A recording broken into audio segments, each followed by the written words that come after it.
News when you want it with Bloomberg News Now. I'm Amy Morris. There's your closing bell for this Monday on Wall Street, where stocks edged higher in the final hour of trading, but unease over interference in monetary policy kept a lid on the market all day. We'll get into all of that just ahead. But first, we bring you the closing numbers each day here at Bloomberg. The S&P 500 gained 11 points. NASDAQ gained 63 points, and the Dow gained 86 points. 10-year Treasury yield at 4.18%. The 2-year yield at 3.54%.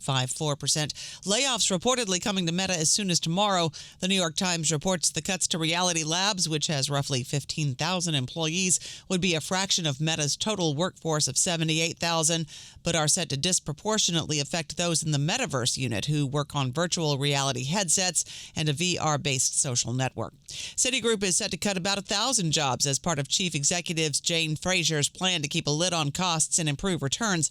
The company is culling its ranks as part of a plan announced 2 years ago to eliminate 20,000 jobs by the end of this year.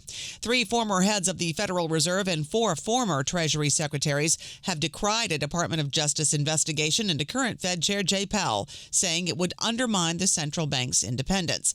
Republican Representative French Hill of Arkansas released a statement calling the charges against Powell a distraction.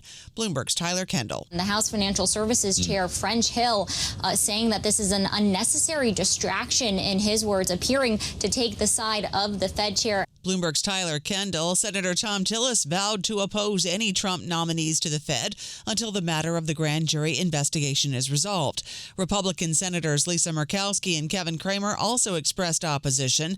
Democratic Representative Debbie Dingell of Michigan says this is a story of retribution and Fed independence. I am committed to a system of checks and balances that our forefathers established when they wrote the Constitution. We need an independent Federal Reserve to protect our economy. Democratic Representative Debbie Dingell of Michigan on Bloomberg's Balance of Power. Treasury Secretary Scott Bessent reportedly told President Trump late yesterday that the probe into Fed Chair Powell made a mess and would be bad for financial markets.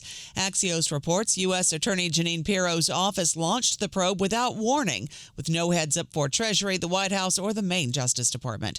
And sources tell Bloomberg that Federal Housing Finance Agency Director Bill Pulte was a driving force behind the Trump decision to subpoena the Federal Reserve.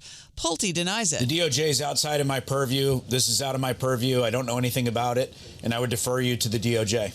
Pulte was a guest on Bloomberg Surveillance. The ranking Democrat on the Banking Committee, Senator Elizabeth Warren, assailed President Trump for his attacks on the Fed and Fed Chair Powell. This is weaponizing the Department of Justice in order for Donald Trump to take over the Fed so that he can make political decisions that he thinks will help him rolling into the 2026 election. The consequences can be disastrous for the economy. Senator Elizabeth Warren speaking at the National Press Club. Senator Warren will be a guest on Balance of Power tonight at 5 Wall Street time. Strategists and economists at JPMorgan Chase now no longer expect the Fed to cut interest rates this year.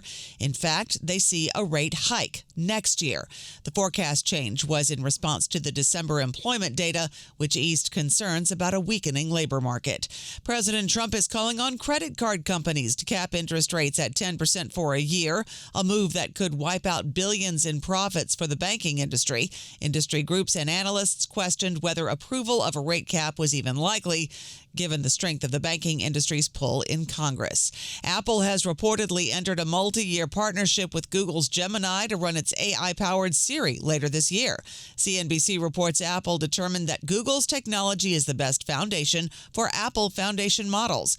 Bloomberg reported in November that Apple and Google were getting closer to a deal. Bloomberg's Mandeep Singh says this is not a surprise. At the CES, Amazon launched Alexa Plus. So you know there's a lot going on with agentic commerce and voice, and Apple has to obviously step up in terms of whichever LLM they want to use. And to my mind, Google is the most obvious choice.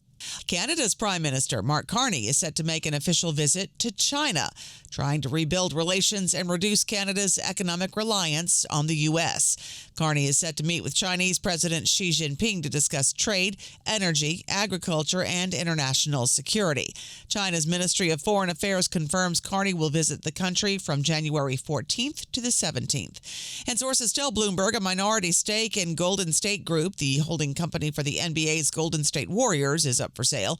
The 5% stake values the Warriors holding company at above $11 billion. Brooks Koepka is returning to the PGA Tour just 5 weeks after leaving Live Golf, agreeing to a one-time program for elite players that also comes with a financial penalty.